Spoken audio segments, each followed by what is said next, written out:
सूर्या, तुम हमें बहुत पसंद आया। तुमने जिस तरह लालू को सपोर्ट किया हमें बहुत खुशी हुई।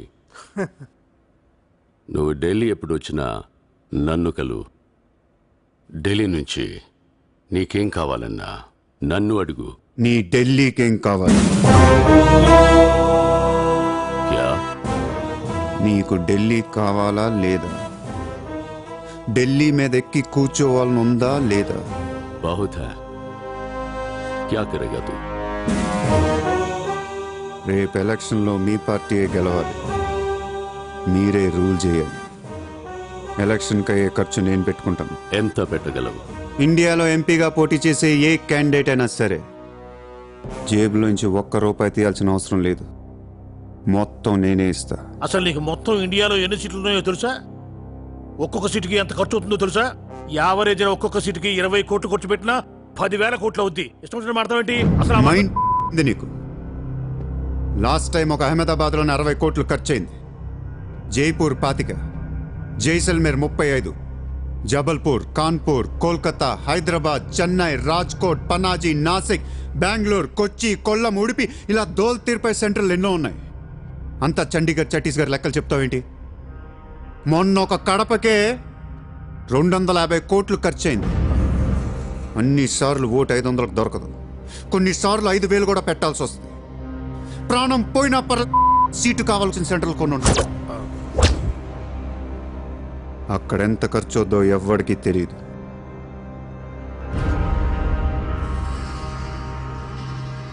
సార్, పార్టీ తరపున మీరిచ్చేది ఎంత సార్? వాళ్ళు పర్సనల్గా ఎంత ఖర్చు పెడతారో తెలుసా సార్? ఎలక్షన్ ముందు 2 ఏళ్ల నుంచి జనాన్ని మేపటానికి ఇల్లు వాకిళ్ళు అమ్మేసుకుని ఉంటారు సార్. లాస్ట్ టైం ఎలక్షన్కి 25,000 కోట్లయింది. ఇప్పుడు ఖర్చులు పెరిగాయి కాబట్టి ఇంకో పావులా వేసుకుందాం. ఈసారి ఎలక్షన్కి 35,000 కోట్లు అవుతుంది, మొత్తం నేనే ఇస్తా.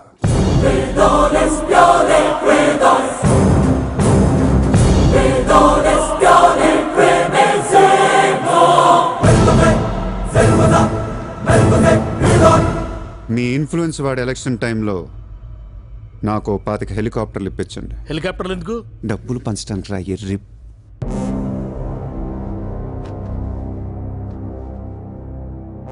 మీ హైకమాండ్తో మాట్లాడండి, మీ సార్కి సూర్య గురించి చెప్పండి.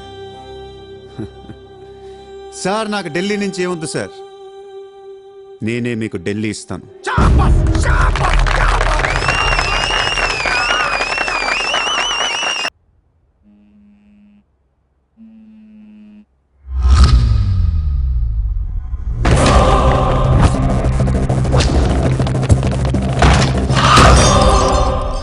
మీ నాన్నక్కడ? మీ నాన్నక్కడ? ఏం చేస్తున్నా మా డాడీని?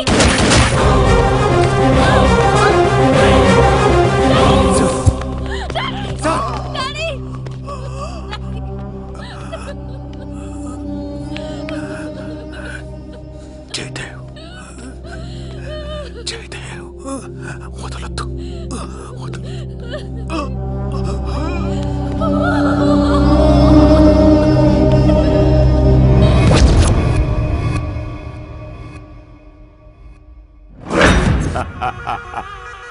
గోఖలే పోయాక నన్ను ఇంకెవరేం చేయగలరు? ఎలక్షన్కి ముందే ఆ సూర్యగాడిని వేసేస్తే ప్రశాంతంగా ప్రమాణ స్వీకారం చేసుకోవచ్చు. ఘనపులేటి జయదేవ్ భారతదేశపు 14వ ప్రధానమంత్రి, ప్రైమ్ మినిస్టర్ ఆఫ్ ఇండియా.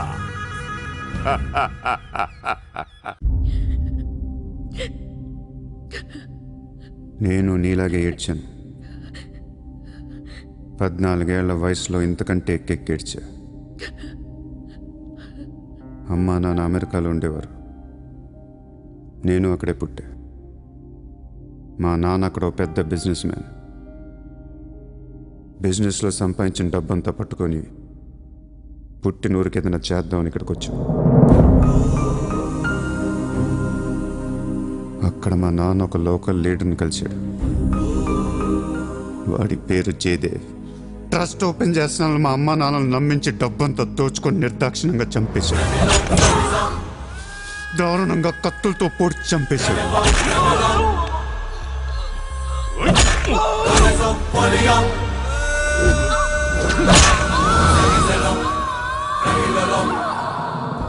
కాకి బట్టలేసుకున్న ప్రతి వాడి కాళ్ళు చేతులు పట్టుకొని బతిమాలను.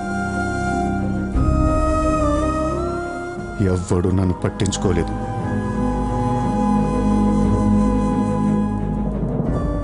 ఏ దేవుడు నా కోసం రాలేదు. చెప్తే వినపడదా? ఇక్కడే పడి ఏడుస్తావేంటి?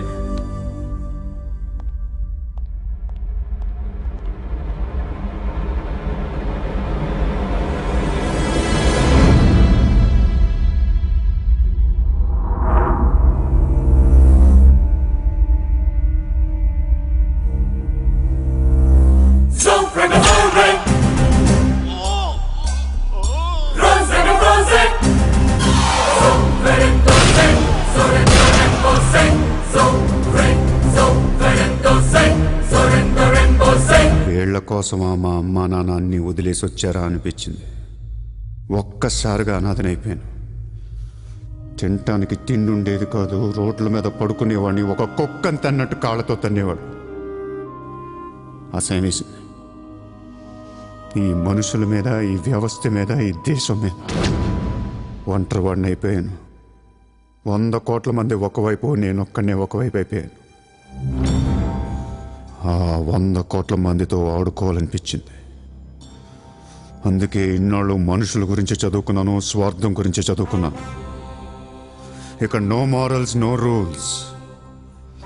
ఎవరన్నా పొడవాలని చూస్తే పొడి చేయటమే, అన్యాయం చేయాలని చూస్తే అంతు చూసేయటమే. కనపట్లేదు కానీ ఆ దేవుడి మీద కూడా పక్క తీర్చుకోవాలనిపిస్తుంది.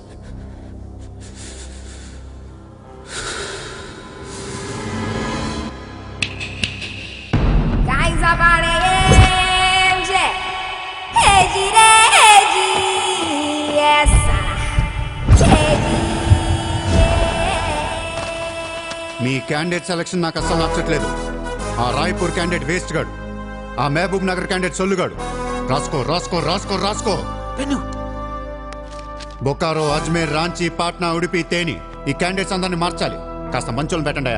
క్యారెక్టర్ లేని క్యాండిడేట్స్ మీద 2 కోట్లు ఎలా ఖర్చు పెడతాం?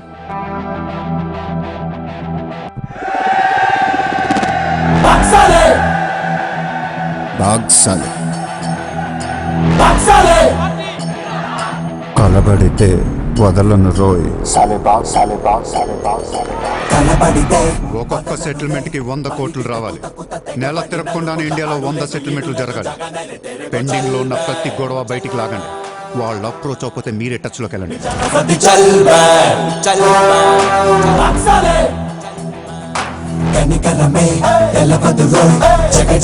ఎంత వీలైతే అంత కలెక్ట్ చేయండి అమ్మా.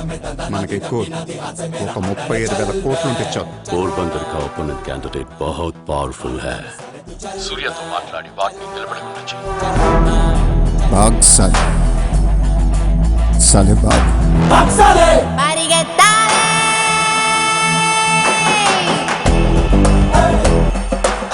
పొలిటీషియన్ కి సెకండ్ సెటప్ ఉంటే ఎలక్షన్ లో పోటీ చేయనీరు తెలుసా?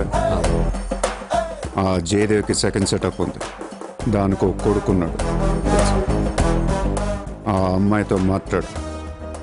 జయదేవ్ సగం ఆస్తి ఇప్పిస్తామని చెప్పు. పిల్లాడికి DNA టెస్ట్ చేయించి మీడియా ముందు పెట్టేయండి. हाँ जी, जयदेव मेरे पति है. 5 साल के पहले हमारा शादी हुआ है. 3 साल का बच्चा भी है. ये है DNA सर्टिफिकेट. కొంప ముంచిన DNA టెస్ట్. ఎలక్షన్ కి అర్హత కోల్పోయిన ఘనపులేటి జయదేవ్. సార్, వారం రోజులు ఎలక్షన్ ఉంది సార్. ఇప్పటికే 120 కోట్లు ఖర్చు పెట్టాను. నన్ను తీసేస్తే ఎలా? ఈ యొక్క ఏం చేయమంటావు? నీ వల్ల పార్టీ పరువులా అవుద్ది. స్కామ్లతో నిండిపోయిన ప్రభుత్వం మాది. సెకండ్ సెటప్ లతో కళ్ళకల్లాడుతున్న ప్రభుత్వం మాది. अरे ये लोग अपने देश को क्या और कितना चलाएंगे? ఒక జయదేవ్కే కాదు, ఆ పార్టీలో ప్రతి లీడర్ కి ఇల్లీగల్ పిల్లలు ఉన్నారు. ఇదేంటి? ఇది ఏంటది? దేశ్ को बड़ा कर रहे, फैमिली को बड़ा कर रहे.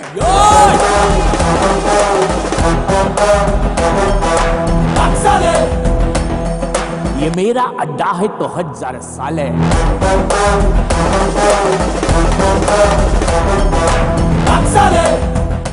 75 న్యూస్ ఛానల్స్ ఉన్నాయి. న్యూస్ రిపోర్టర్ దగ్గర నుంచి న్యూస్ రీడర్ దాకా ఒక్కొక్కరికి కార్ గిఫ్ట్ గా ఇచ్చేయండి. ప్రతి న్యూస్ పేపర్లో ప్రతి ఛానల్లో మన గురించి న్యూస్ పాజిటివ్గా రావాలి. గత అనుభవాలతో విసిగి వేసారిపోయిన ప్రజలు ఈ పార్టీకే మొగ్గు చూపుతున్నారు. అలాగే ఎగ్జిట్ పోల్ సర్వే కూడా మనకు అనుకూలంగా ఉండాలి. सर्वे के हिसाब से ये पार्टी को 80% मतदान हुए हैं. నాకు ఎలాంటి ప్రోగ్రామ్స్ కావాలంటే మన పార్టీ ఫీవర్ తెలిసేలా